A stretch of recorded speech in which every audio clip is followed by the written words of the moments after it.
The neon green numbers on my bedside clock read 2:15 a.m. when the landlines started screaming.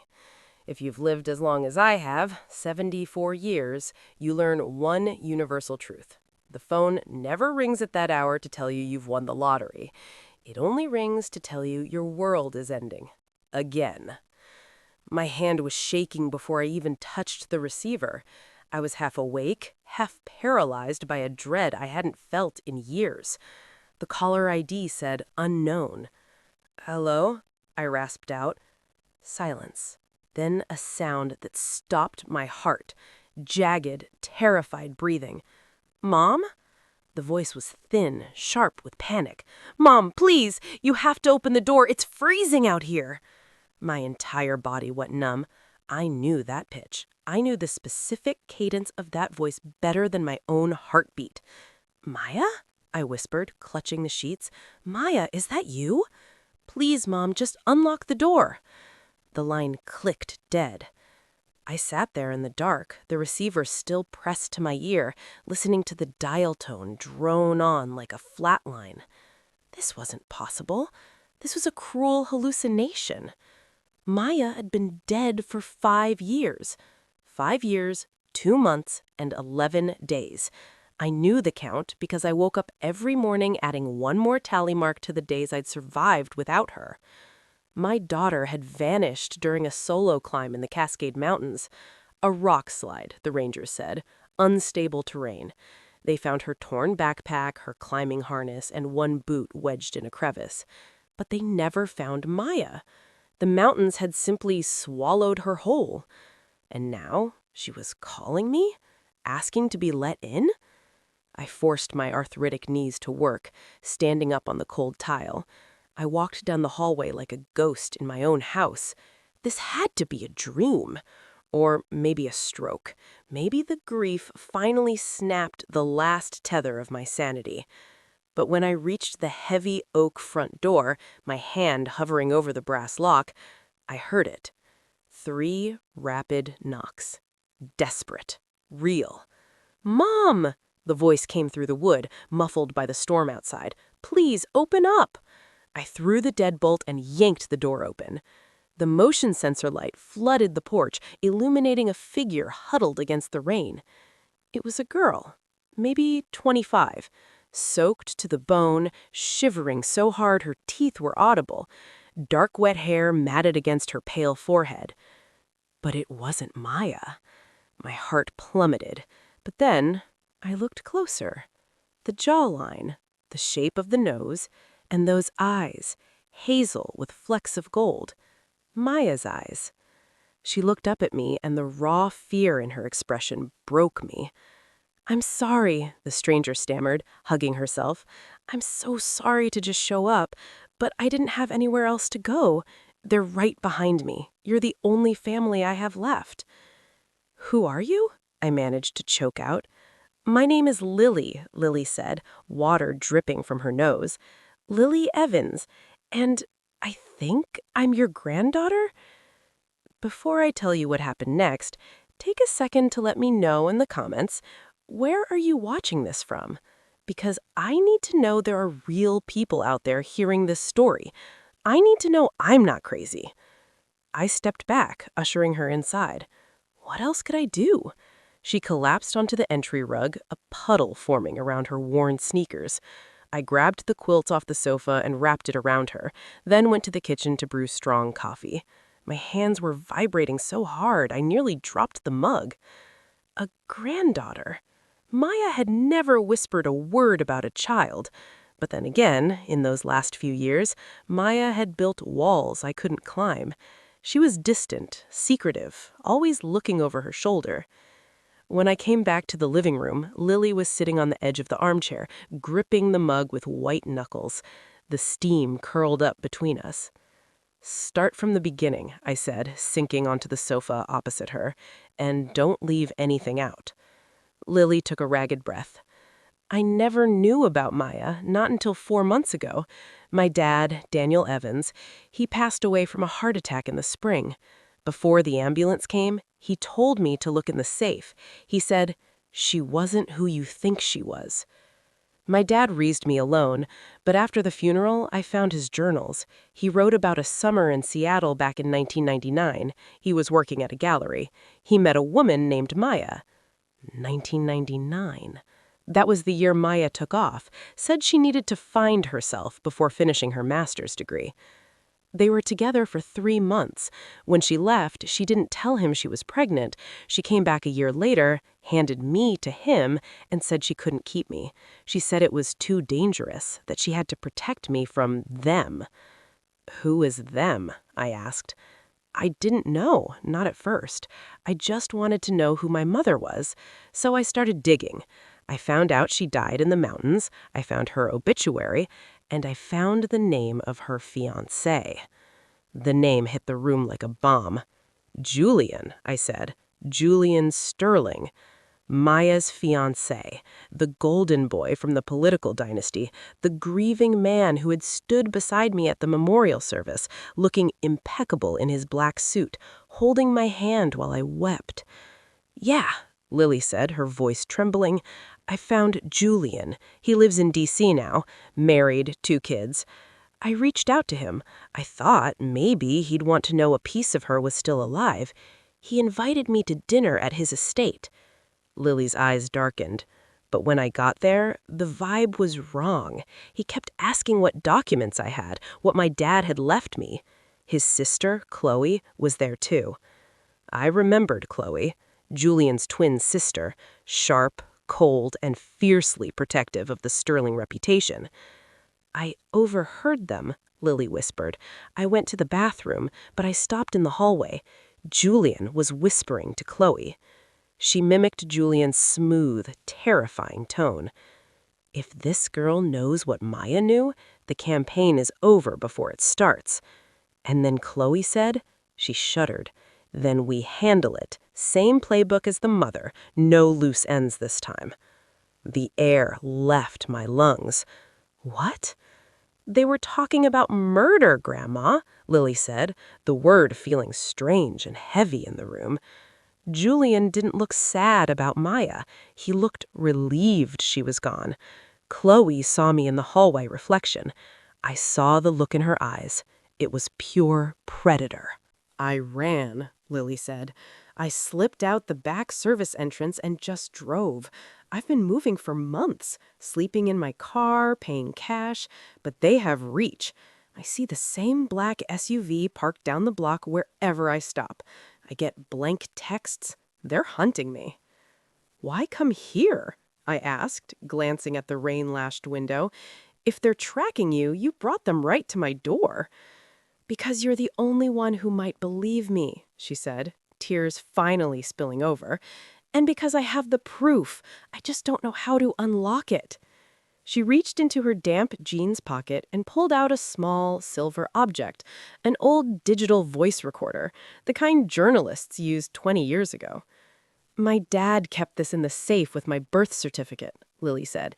It has a label on the back in Maya's handwriting. It says, insurance. But the batteries are corroded, and I was too scared to take it to a shop. I took the device. It felt ice cold. You think... I started, my voice failing. You think Julian killed her? I think she found out something about the Sterling family fortune, Lily said. Something that would have destroyed their political rise. I think she confronted them, and they staged a climbing accident to silence her. I looked at the young woman, my flesh and blood, shaking in my living room. Then I thought about Julian Sterling. I thought about how quickly he had moved on, how he had insisted on a closed casket memorial because there was no body to recover, how he had slowly stopped returning my calls until I was just a ghost from his past. We need to go to the police, I said. We can't, Lily shot back. Julian is a congressman now. Chloe is a federal prosecutor. They are the police. They'll make this disappear, and us with it. She was right. I knew the Sterling machine. It chewed people up and spat them out. So what do we do? Lily asked, looking at me with those hazel eyes. I stood up. My knees popped, but the pain felt distant. A cold, hard rage was settling in my chest, replacing the grief that had lived there for 5 years. My daughter was meticulous, I said. If she left a recorder, she left a way to play it. And if she hid the truth, she hid it somewhere only we would know to look. Where? Follow me, I said. I led her toward the basement stairs. Maya had an art studio down here. I haven't touched it since the day the Rangers called me. As we descended into the dark, I realized I wasn't just an old woman anymore. I was a mother who had just found her child wasn't lost, she was taken. And I was going to make them pay. I pulled the chain on the overhead light. The basement studio was exactly as Maya had left it. Smell of turpentine and dried lavender. Unfinished canvases leaned against the walls, covered in dust sheets that looked like shrouds. She spent hours down here, I whispered. It was her sanctuary. Lily looked around, eyes wide. Where would she hide a journal or a password? Maya didn't trust the cloud, I said, moving to her heavy drafting desk. She was old school. She kept hard drives, and she kept this. I pulled a dusty MacBook Pro from the bottom drawer. It was ancient by today's standards, heavy as a brick. I plugged it in, the battery icon flashed red, then the screen glowed white. Password hint, the only thing I kept. Any ideas? Lily asked. I tried Maya's birthday. Incorrect. I tried her cat's name. Incorrect. Then I looked at Lily. The summer of '99, I murmured. The year she left. I typed, Lily 1999. Unlock. The desktop flooded the screen. It was organized chaos, folders of reference photos, scanned sketches. But right in the center was a folder labeled Project Veritas, August 2020. My stomach dropped. August 2020, the month she died. I clicked it. No art files, just text documents and scanned PDFs. I opened the last entry dated 2 days before her accident. August 14th, 2020, 1:15 a.m. I can't sleep. I can't eat. I found the ledger in Julian's home office. He thought he was so smart, hiding it behind the audio tapes. The Sterlings aren't just rich, they're blood money rich. The documents prove it. Senator Sterling didn't just lobby for the new pipeline, he buried the safety reports. The geological survey said the route was unstable, that it would poison the groundwater for 3 towns. He knew. Julian knew. They took a payout, $5 million, to look the other way while construction started. And now people are getting sick in Oakhaven, and the Sterlings are planning a gala. I scrolled down, my hand shaking so bad I could barely use the trackpad. August 15th, 2020. I confronted Julian. I thought, God, I was so stupid. I thought he was the man I fell in love with. He didn't deny it. He just poured a drink and looked at me like a naive child. He said, "This is how the world works, Maya. Grow up." Then Chloe arrived. She didn't say a word. She just watched me like I was a bug she needed to crush. Julian told me to take a few days, go climbing, clear my head. He's not suggesting a trip. He's giving me a head start. I see the black sedan outside my apartment. They're watching. If you are reading this, I didn't make it. The hard evidence, the original ledger pages, the audio recordings of the meeting, is in the safe place, the cabin near the pass. Coordinate 46.8 degrees north and 121.7 degrees west. Beneath the loose slate in the hearth. Burn them down. The screen blurred as tears filled my eyes. They hadn't just killed her. They had sent her to the mountains knowing she would go to them to escape them. They killed her, Lily whispered, reading over my shoulder. Her voice wasn't sad, it was furious. They've been living their perfect lives for 5 years, and she's been rotting in a crevice somewhere? Not anymore, I said, slamming the laptop shut. We're going to the mountains. The drive took 4 hours. We took my old Subaru, sticking to back roads, avoiding the toll cameras. Lily sat in the passenger seat, constantly checking the side mirror. Relax, I told her, though my own heart was hammering. We're just 2 women going for a hike. The cabin was a ruin. It sat near the tree line, the roof half collapsed from snow load. Nature was reclaiming it. Vines choked the front porch. The windows were jagged teeth of glass. Safe place, I muttered. Not so safe now. We stepped inside. The floorboards groaned. The air smelled of rot and pine needles. But the stone fireplace, Maya's favorite spot to read, was solid. I knelt in the ashes. Loose slate in the hearth, I repeated. I felt around the soot-stained stones. One of them wiggled. Lily handed me a tire iron we'd brought from the car. I jammed it in and pried. Crack. The stone lifted. Beneath it lay a heavy, waterproof dry bag. I pulled it out. It was heavy. Inside, wrapped in layers of plastic, was a stack of papers and a USB drive. I thumbed through the papers. Bank transfers. Geologist reports marked, "Do not publish." Emails between Julian and his father discussing cleanup costs versus hush money. "This is it," Lily breathed. "This destroys them. The senator, Julian, Chloe, all of them." "It proves the corruption," I said, my voice grim, "but it doesn't prove murder. A good lawyer, and the Sterlings have the best, will say Maya stole these and ran away. They'll say her death was still an accident." "So what? We just hand it over and hope?" Lily asked. "No," I said, staring at the cold fireplace. "We don't hope. We hunt." I looked at the girl who had my daughter's eyes and my daughter's fire. "We need a confession," I said, "and I know exactly how to get it." We drove back to the city in silence. The plan forming in my head was dangerous, reckless, the kind of thing that gets old ladies killed. But I had nothing left to lose. We stopped at an electronics store. We bought 3 hidden cameras and a burner phone. Back at the house, we set the stage. Living room, dim lights, cameras hidden in the bookshelf, the flower vase, and the curtain rod. Then I picked up the landline. I dialed the number I hadn't called in 5 years. "Hello?" A smooth, confident voice answered. "Julian," I said. A pause. "Diane, is everything okay?"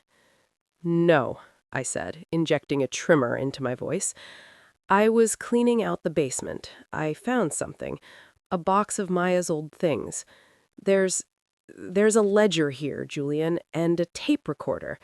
I don't understand what I'm looking at, but your name is all over it." Silence. Heavy and thick.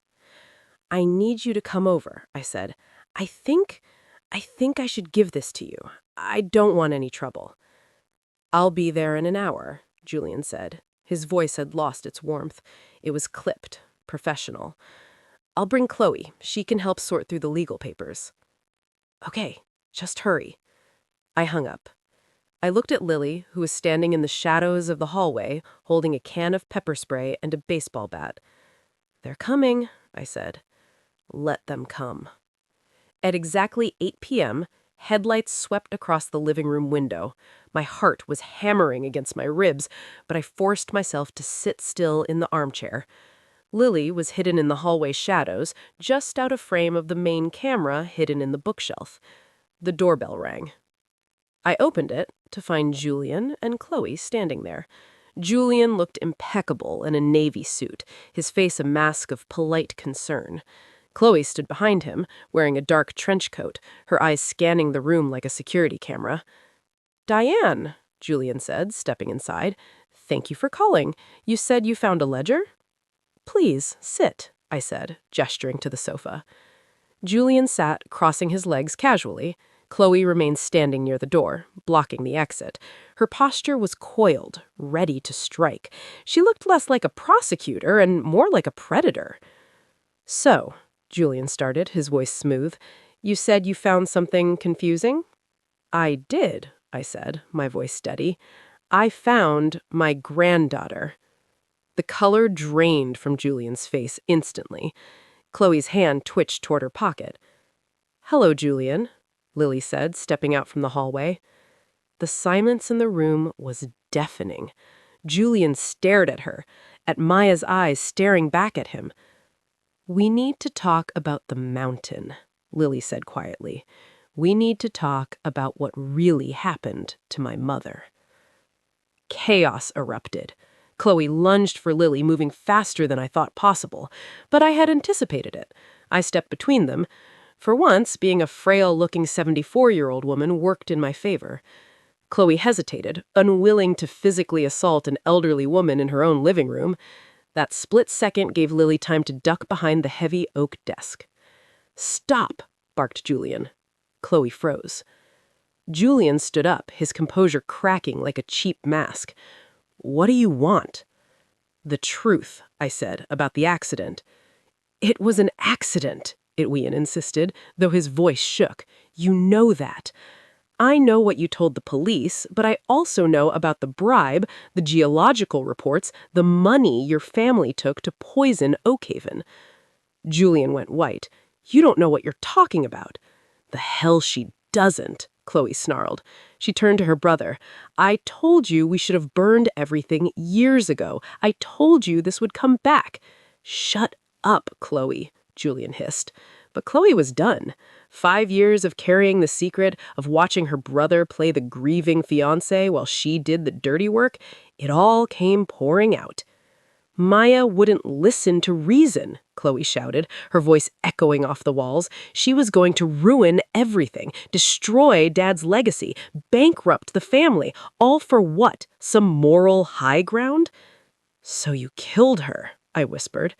"I took care of it," Chloe spat, her eyes cold and hard. "I followed her up the trail that day. I knew she was solo. I waited until she was on the ridge. It was easy. One push, and she was gone."